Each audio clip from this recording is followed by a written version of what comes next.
قرآن و حدیث کے ذریعے سے یہاں دین سکھایا جاتا ہے، قرآن و حدیث کے ذریعے سے یہاں دین سکھایا جاتا ہے، اور دینی مسائل چلیے اب احادیث کے لیے عاطفہ بنت ریاض کو میں دعوت سخن دیتا ہوں کہ وہ آئے اور احادیث مبارکہ پیش کریں۔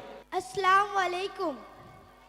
حدیث نمبر 1، ایمانیات پر الدین یسر، ترجمہ دین آسان ہے۔ حدیث نمبر 2، عبادات پر مفتاح الجنت الصلاۃ، ترجمہ جنت کی کنجی یعنی چابی نماز ہے۔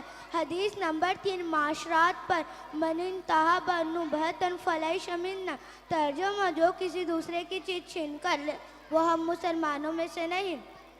حدیث نمبر 4، معاشرات پر من غش چلیے ہم ان سے ایگزام لیتے ہیں کہ ان کو کتنا یاد ہے۔ حدیث نمبر 15 بتائیے۔ حدیث نمبر 15، الدعاء مخ العبادہ، ترجمہ دعا تمام عبادتوں کا مغز ہے۔ ماشاءاللہ۔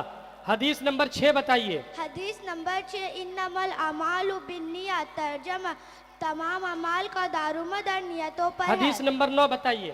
حدیث نمبر 9، الجنت تحت اقدام الامہات، ترجمہ جنت ماؤں کے قدموں کے نیچے ہے۔ ماشاءاللہ۔ حدیث نمبر آپ 14 سنائے۔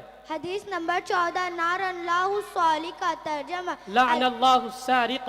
نار اللہ السارقہ، ترجمہ اللہ تعالیٰ چوروں پر نالت فرماتا ہے۔ ماشاءاللہ، بہت خوب بہت خوب۔